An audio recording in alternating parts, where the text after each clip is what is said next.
Aujourd'hui, une petite vidéo pour la prise de contact avec la nouvelle Honda Transalp. Enfin, nouvelle, évidemment, c'est une évolution de la ressuscitée Transalp en 2023. Alors, quelles sont les modifications cette année? Là, déjà, vous la voyez dans sa version équipée, on a les nouvelles bagageries souples qui sont plutôt sympathiques et qui permettent évidemment de ne pas avoir trop de poids. Mais surtout, les refontes se font à l'avant, notamment la face avant qui change avec un nouveau phare. Alors là, on change de technologie, on passe de la réflexion à la projection. Donc, on n'a pas pu le tester parce qu'on a roulé 2 jours, mais si on en croit Honda, ça devrait être bien amélioré. Et surtout, au poste de pilotage, vous le voyez, un écran TFT 5 pouces. Alors au cœur de la machine, rien n'a changé ou presque. Ce sont des réglages de poignées d'accélérateur et de shifter qui ont pu un petit peu évoluer pour le rendre plus doux. Mais à part ça, le bloc de 91 chevaux n'a pas changé pour 2025. En revanche, il y a quelques petits périphériques qui changent, notamment les réglages de suspension. Alors les éléments en eux-mêmes sont identiques, mais les réglages ont été un petit peu améliorés. Et pour avoir un aperçu de ces petites nouveautés, je vous emmène tout de suite sur la route. Bah ça c'est une chouette machine. En dynamique, elle est toujours réjouissante. Alors les petits réglages qui ont été faits au niveau de la poignée de gaz, eh ben écoutez, ça marche plutôt bien.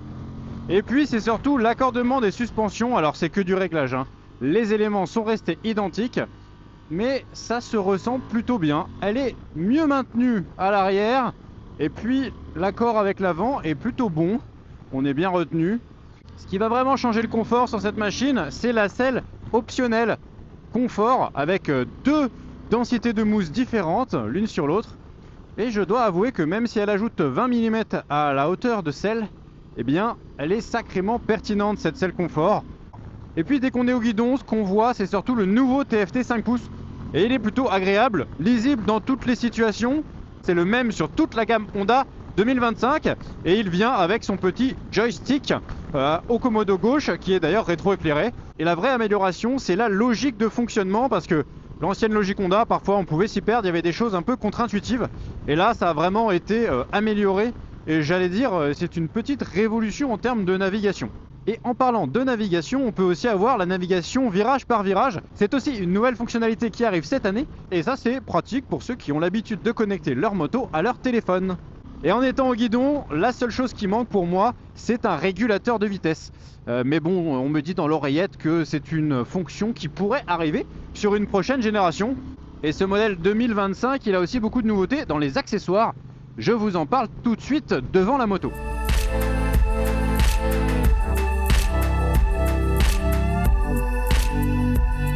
De retour de cette petite balade, faisons le point sur la conso. Elle est annoncée à 4,4 litres, mais évidemment sur ces petites routes du sud du Portugal, on a plutôt consommé aux alentours des 6 litres. Alors évidemment, c'est à prendre avec de gros guillemets puisqu'on n'a pas eu un usage du tout touring. Au rayon accessoires, vous le voyez, alors on a une nouvelle selle confort, on a aussi une nouvelle bagagerie souple qui vient compléter la gamme d'accessoires qui n'existait pas auparavant. Et on a, vous le voyez sur ce modèle, les crash bars, les feux additionnels, les pare-mains, la bulle haute. Et l'une des nouveautés sur ces accessoires pour 2025, c'est l'utilisation du matériau Durabio. Alors Honda source une sorte de plastique mais à partir de maïs. Et donc c'est un matériau qui a priori peut se rayer plus facilement dans le sens où on a juste à le polir pour faire disparaître les rayures. Et puis la bulle qui est aussi elle en Durabio transparent, ça lui permet en fait d'être plus durable, de jaunir aussi moins vite d'après Honda. Donc finalement tout le monde est content. Alors cette moto qui est aussi disponible en version A2, combien elle coûte? Le prix de départ est à 10 699 €. C'est plutôt bien placé, mais à ce prix-là, elle est complètement nue. Alors si vous voulez l'optionner un petit peu pour le voyage, évidemment, le sac de top case, il est à 375 €. Le support latéral pour avoir les sacoches, il est à 219 €.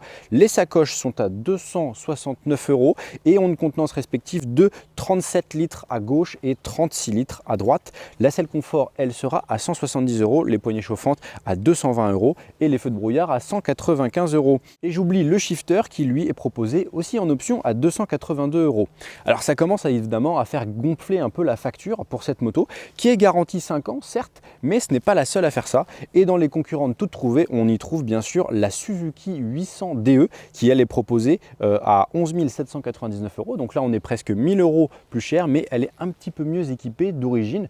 Et puis si on veut avoir une roue de 19 à l'avant, Une moto beaucoup plus routière, on peut se tourner vers la 800 SE qui elle est proposée à 10 449 €. Donc tout dépend de l'usage que vous voulez en faire, mais il y a quand même des concurrentes qui sont bien placées aussi ailleurs. Et puis n'oublions pas les chinoises, CF Moto 800 MT à 11 999 €, là aussi en roue de 19, mais toujours garantie 5 ans. Et puis pour la CF Moto 800 MT Sport Plus, là on a un prix défiant toute concurrence à 8 999 €, mais évidemment roue à bâton et donc quelque chose qui est vraiment plus axé route. Il y a aussi un dernier modèle dont j'ai oublié de vous parler, c'est la bien connue Ténéré 700. Alors elle est de l'autre côté du spectre, elle est du côté plutôt aventure évidemment, route 21, une moto plus légère, moins puissante aussi, et elle est proposée en version 2025 à 11 199 €, donc un petit peu plus cher, mais elle est plus radicale avec des suspensions qui ont un meilleur débattement, mais elle est équipée aussi du traction control, du ride-by-wire. La version 2025 s'est améliorée. Finalement, tout dépend de quel côté du spectre du voyage vous vous trouvez. En tout cas, cette Transalp, elle a été améliorée et revue pour 2025. Et pour plus d'informations, c'est à retrouver dans Globe Rider Magazine.